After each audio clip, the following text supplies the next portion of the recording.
So when I have a student ask me, what exactly is the primary assessment?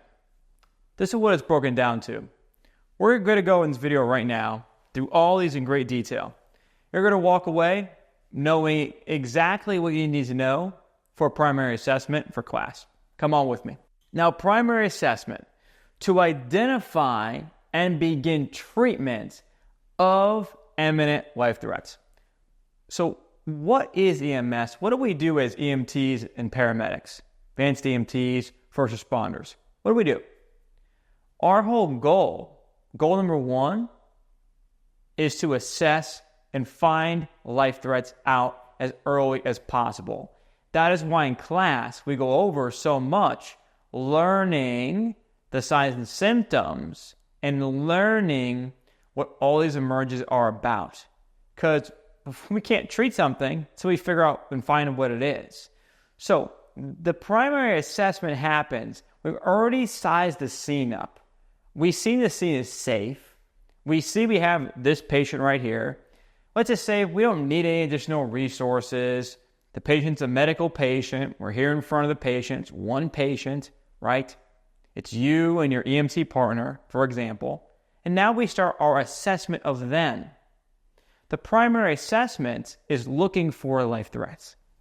So the general impression, in one word, the general impression is we look at the patient, we look at the scene, what do we see?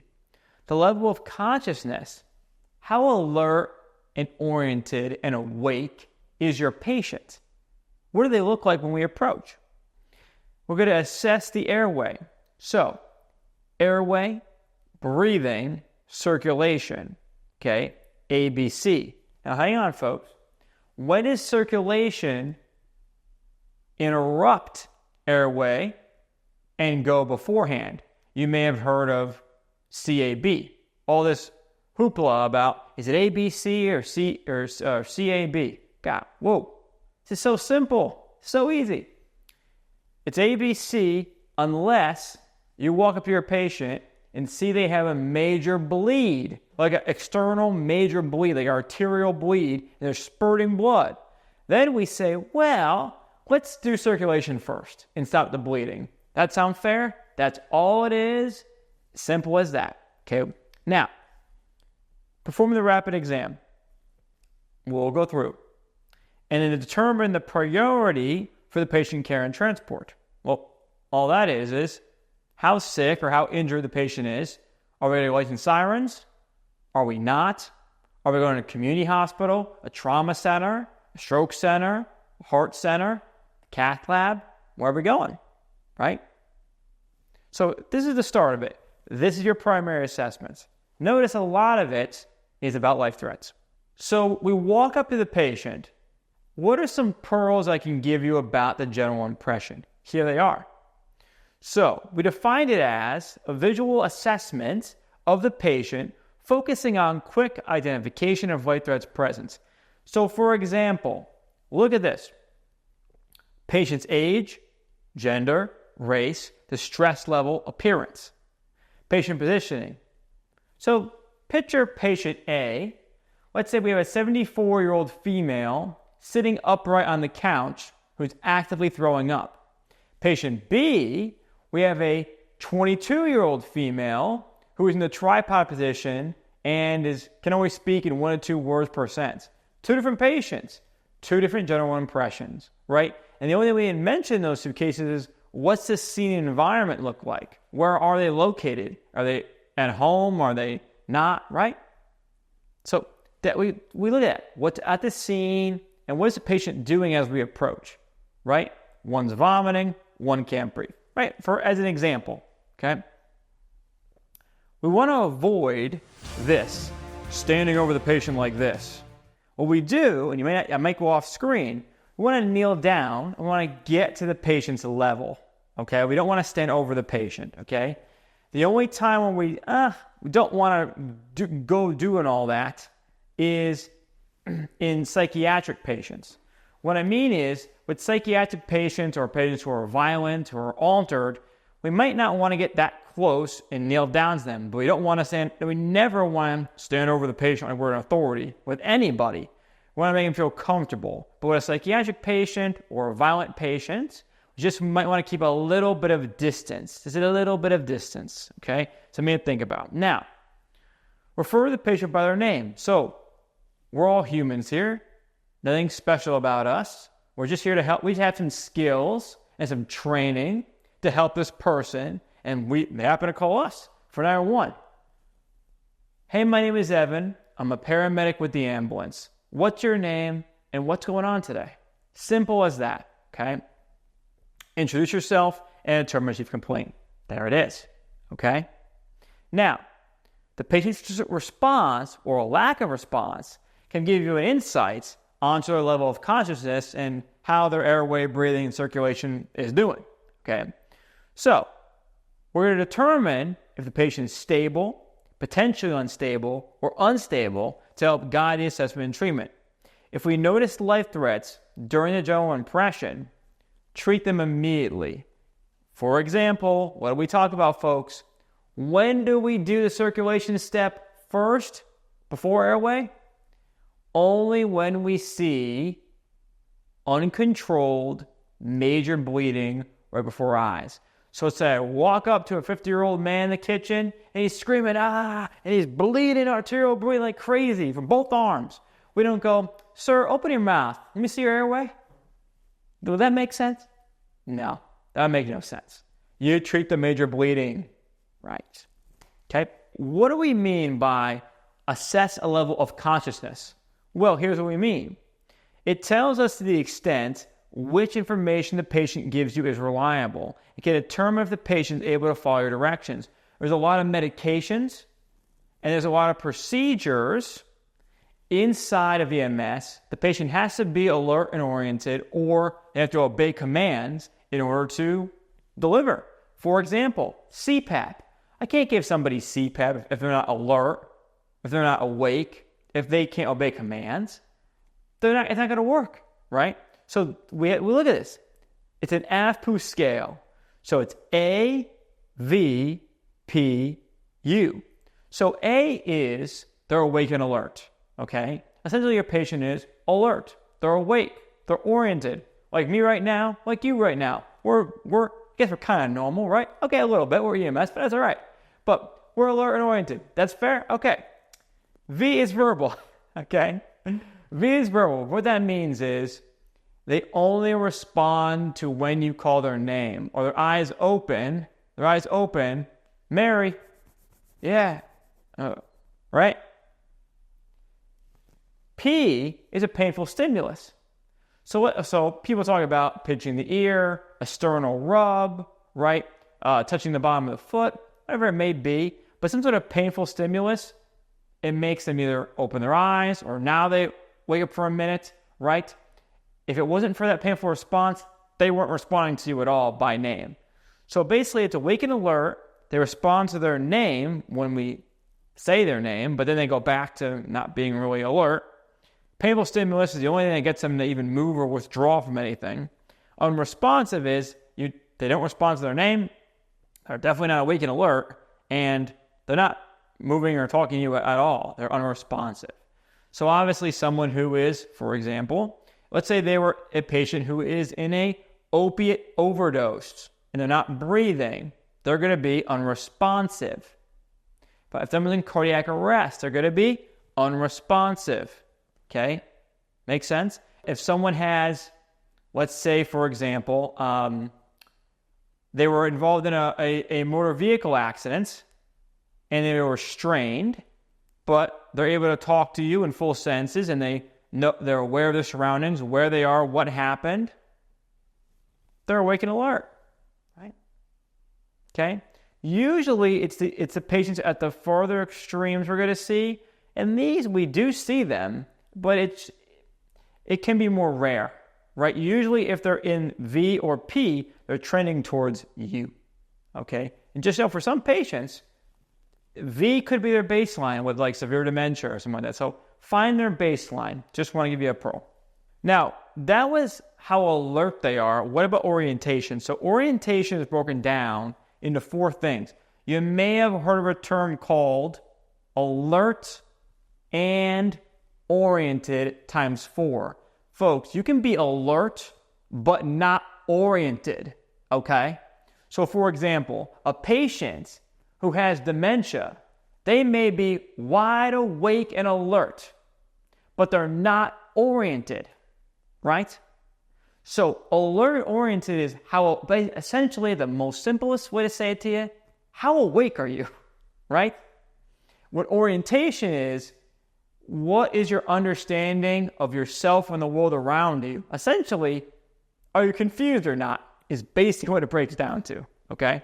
So person is remembering their name. They know who they are. Place is identifying their current location correctly. Time is identifying the correct year, month, or day of the week. Event is describing what happened to them and their chief complaint. So, what this means, if they answer all correctly, they're alert-oriented times 4. If they answer incorrectly, there may be altered mental status. That's a key term in a buzzword, altered mental status. Okay? So someone has to be alert-oriented, for example, to get CPAP. They have to be able to obey commands, right? Think about it, folks. A patient with dementia, they might know their name, but they don't know where they are.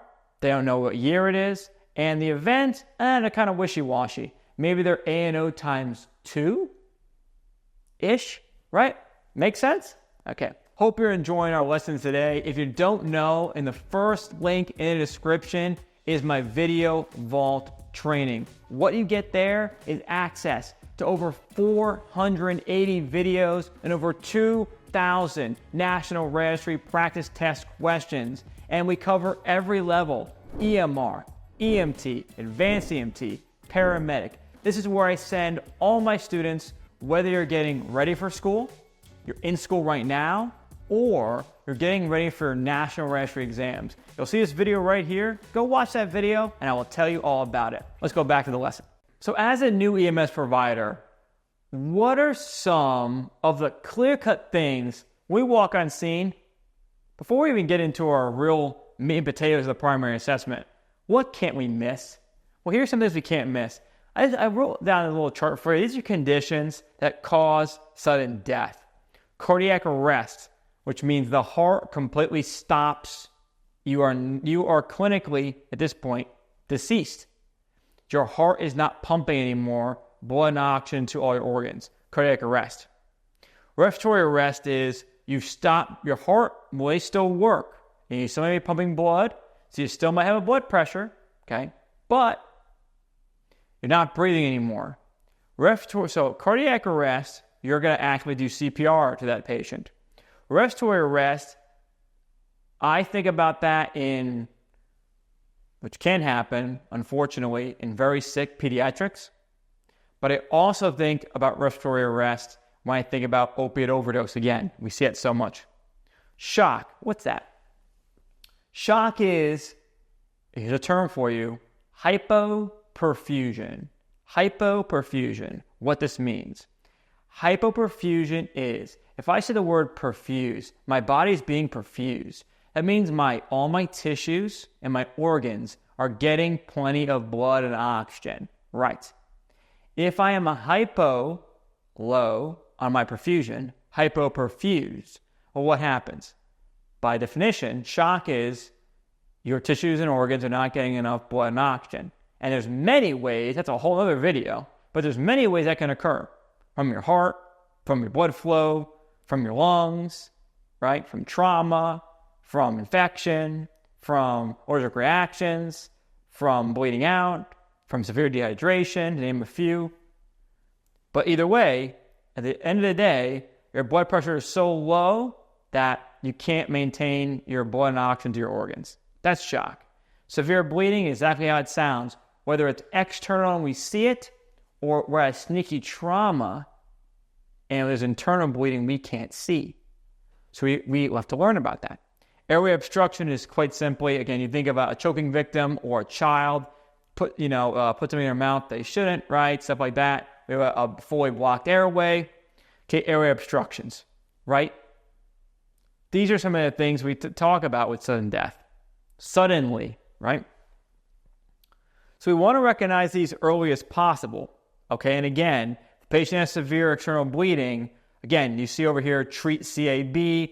Also, some people in class call it XABC, right? If the patient is in cardiac arrest, assess all three at the same time to not delay compressions. If someone's in cardiac arrest, what's the first thing we do?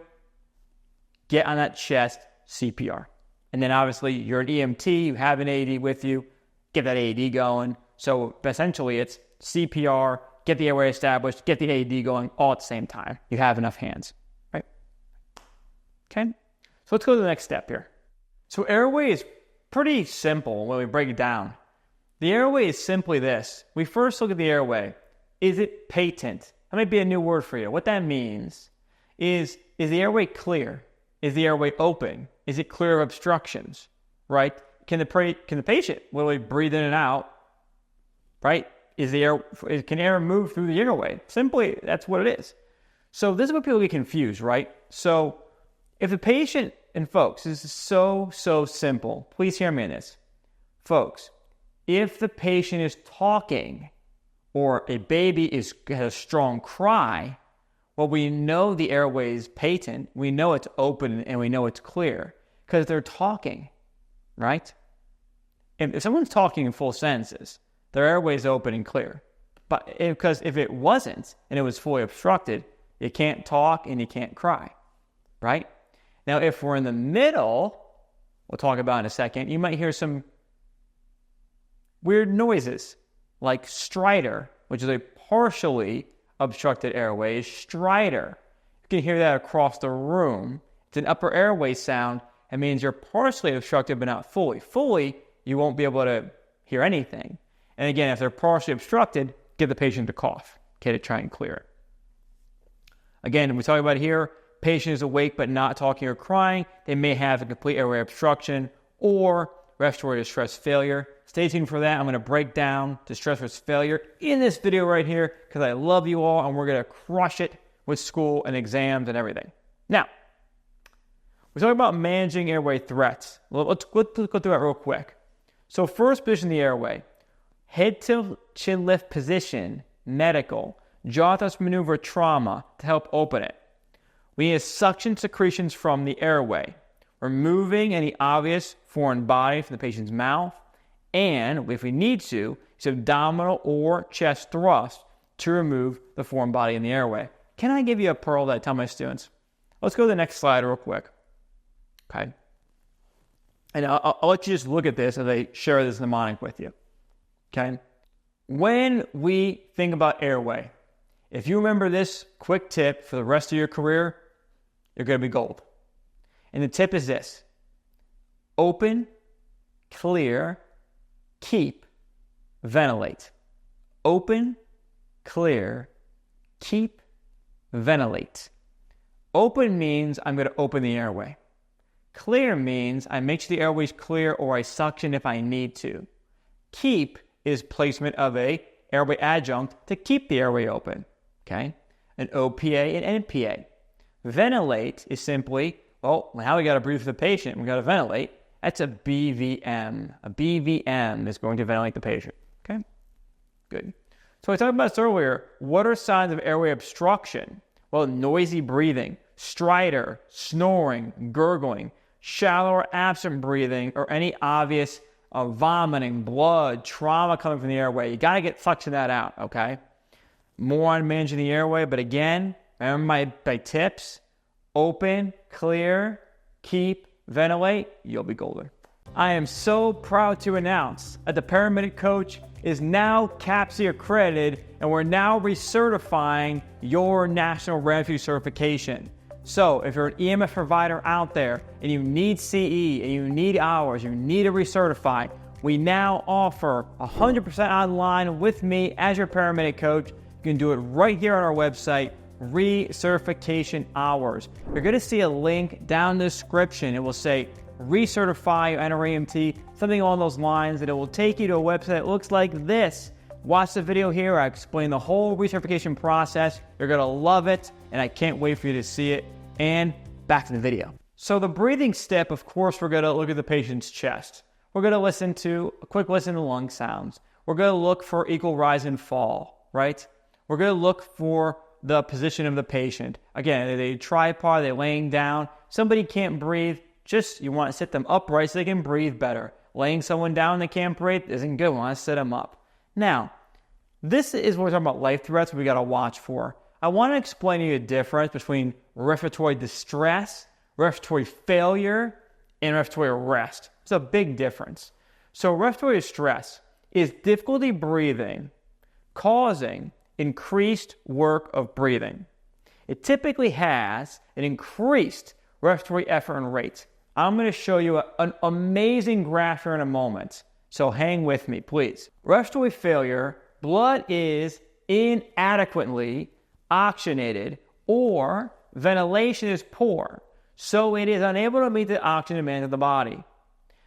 In respiratory failure is we are unable to breathe in enough oxygen to perfuse the body. In arrest, it is a result of respiratory failure if left untreated. So we go to stress, failure, arrest. Before this would be like mild symptoms coming on, then distress, failure, arrest. That's where we're going. Under here is cardiac arrest, deceased, okay? Now, here's my chart. So I've made a chart here between distress and breathing. So we can see on the distress side what we have. Agitation, restlessness, anxiety. We have an increased respiratory rate, wheezing or stridor. We have an increased heart rate, tachycardia. Accessory muscle use, and they're on the neck, on the clavicle. Retractions, pulling between the ribs, nasal flaring, seesaw breathing, head bobbing. These last three, nasal flaring, seesaw breathing, head bobbing, more common in children and infants. Bad sign in them, okay? We want to keep them out of failure and help them get back and out of the stress. If they end up in failure, here's what happens. I want you to think about this. A patient is tripoding like this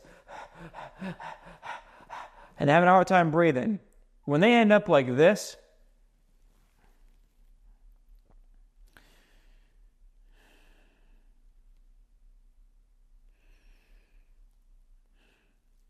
they're in respiratory failure. Now the body has physically given up. Mentally, they're trying to fight, but physically, the body is starting to decompensate, and it will show in the patient presentation vitals right here. They become lethargic and difficult to wake up, okay? They have a fast respiratory rate, and it might even be irregular, and it might even get to the point where it goes really, really slow.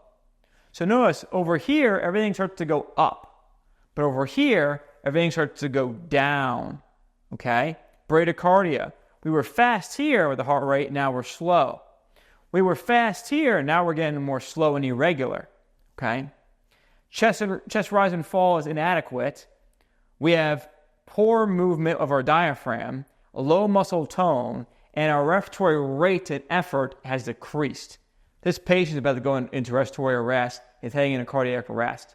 This patient is probably going to be not able to obey commands. This one we hope still can. They should be able to. They may not, it could be on the border, but they should be able to.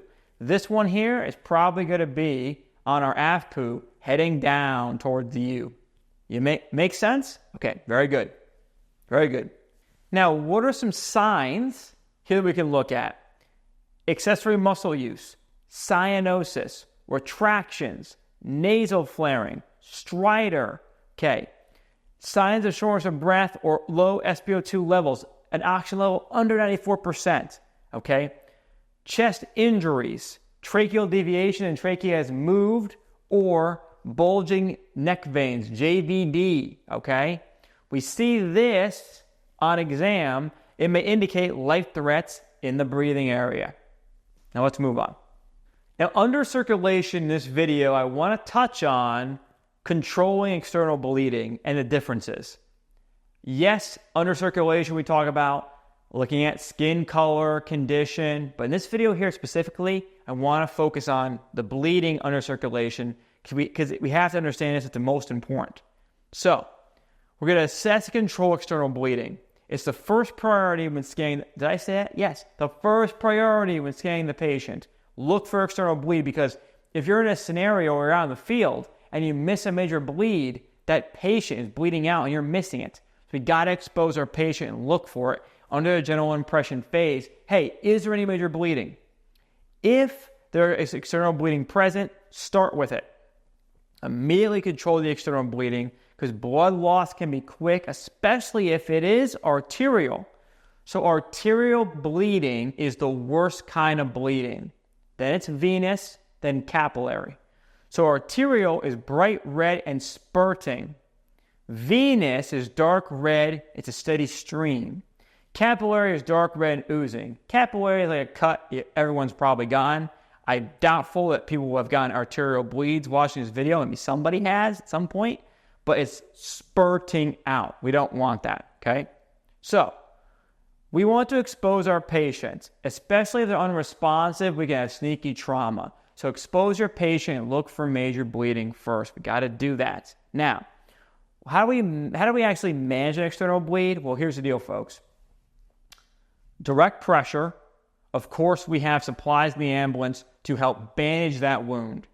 Now remember, we can only use a tourniquet on extremities.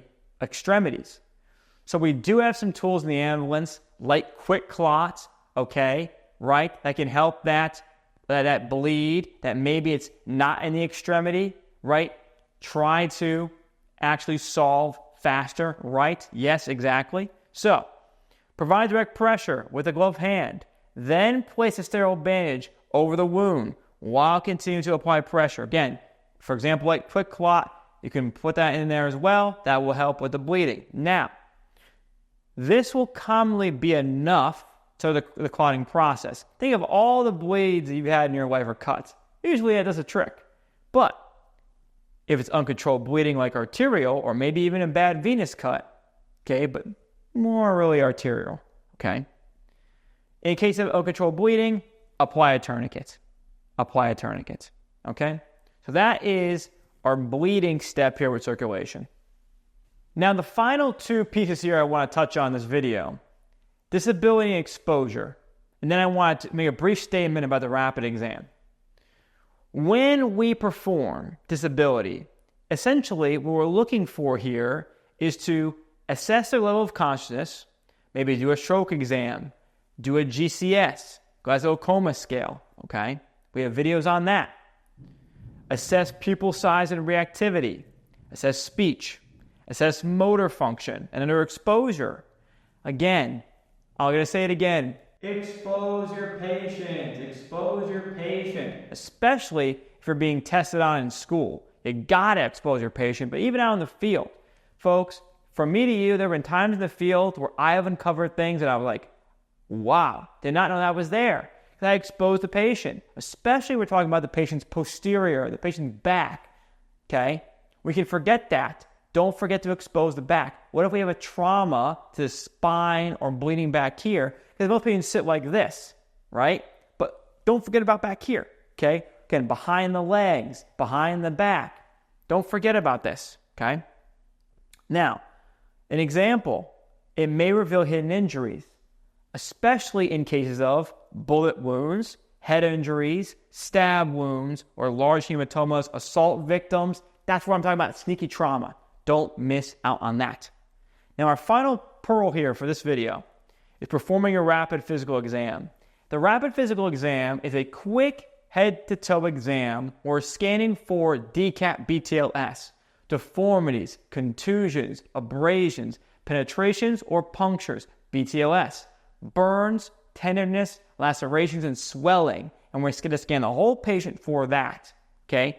That is what we're looking for when we're doing the exam. Now, it's a quick exam.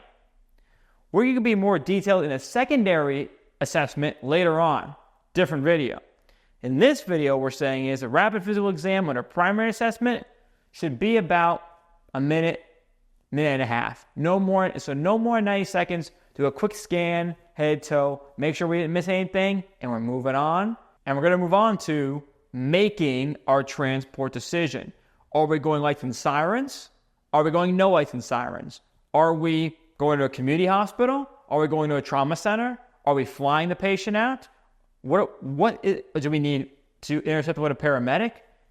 So here are some things what you can consider high priority patients: unresponsive, severe chest pain, difficulty breathing, uncontrolled bleeding, altered mental status, shock, severe pain anywhere in the body, complicated childbirth. Not mentioned here, there's a million things, for example, like strokes, heart attack, etc. But this is a little list you can keep in your mind and go, maybe I should get a medic on this, or maybe we should upgrade this call, okay?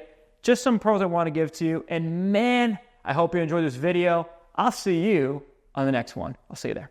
By clicking in the first link in the description, you get lifetime access to my Video Vault program. The Video Vault includes over 480 videos of content and now holds over 2,000 national registry practice test questions. Also includes some really awesome bonuses like worksheets, drug cards that are pre-filled out all for you, community group access to ask me questions, and audio files when you are on the go. The Video Vault will find you no matter where you're at, whether you're an EMR, EMT, advanced EMT, or paramedic student. And my students use this whether you are getting ready for school, in school right now, or getting ready to go pass your national registry exams. So click the first link in the description right now and get yourself lifetime access to the Video Vault today. I'll see you there.